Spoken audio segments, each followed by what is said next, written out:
Today we have the Mountbatten School to thank for their very striking and realistic portrayal of Abbess Elizabeth Riprose.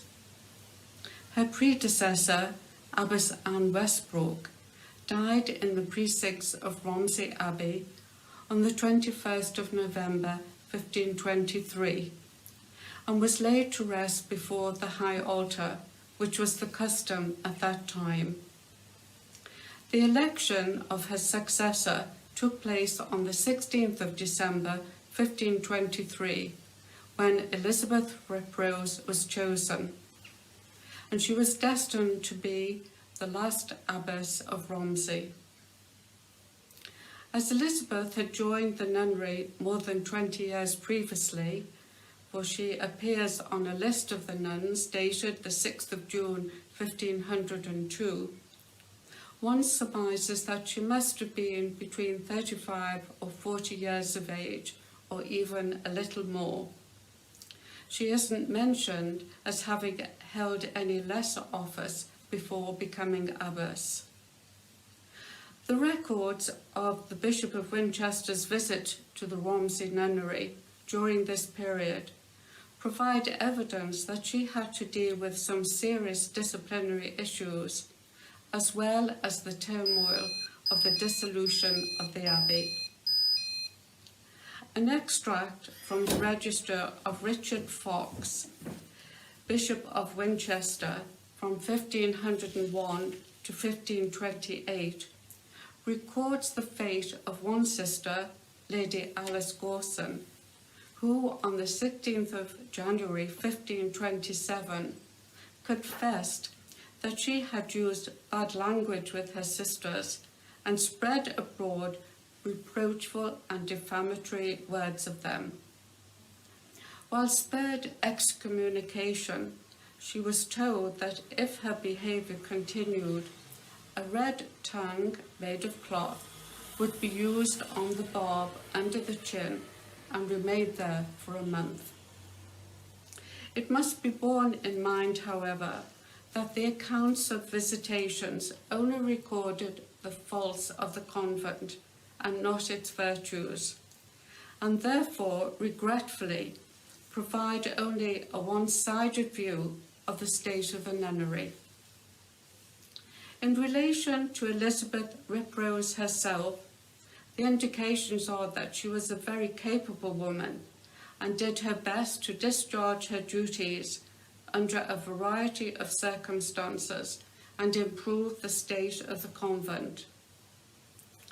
It is in this light that the Mountbatten School are to be congratulated in how they have, through their artistic talents, been able to capture some of the personal attributes of Elizabeth Riprose, and which would be important for the role of an abbess. The eyes depict a person who is reflective, discerning, and far-seeing. Likewise, the manner in which she holds the crozier, a symbol of shepherding, of leading, of protecting, and guiding, demonstrates the acceptance of the responsibility she bears.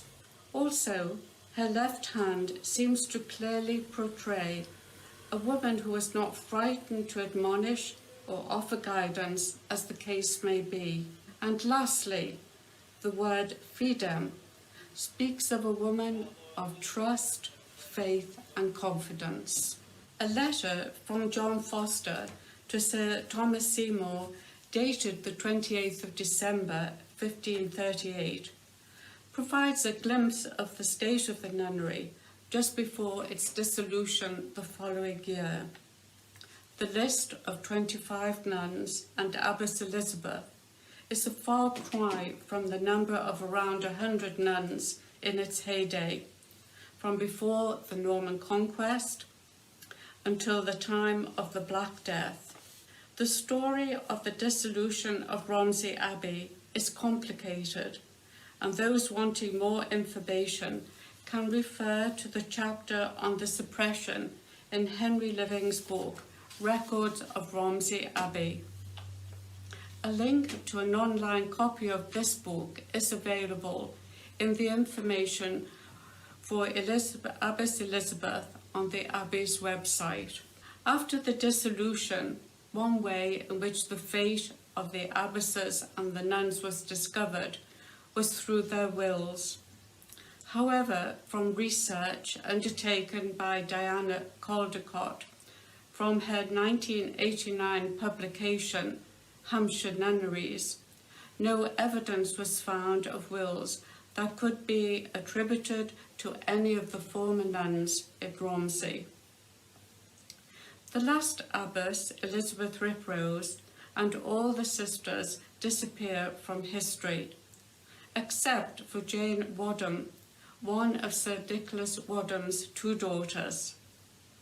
According to a disposition that she made in 1541, Jane had been a reluctant nun at Romsey and subsequently married John Foster, who had been a chaplain and a receiver at Romsey Abbey, and was later granted the manor of North Baddesley, which had belonged to the Knights Hospitaller. What a shame we have no record of the fate of Elizabeth Riprose, the last Abbess of Romsey. However, as Neil mentioned in his presentation on Abbess Westbrook on the 14th of June, there is an intriguing possibility that the abbess on the reredos in St. Lawrence's Chapel is a contemporary painting of either Anne or, more likely, Elizabeth Riprose. Thank you again to the students of Mountbatten School for their most thought-provoking depiction of Abbess Elizabeth Riprose, who surely was a woman of deep faith and trust.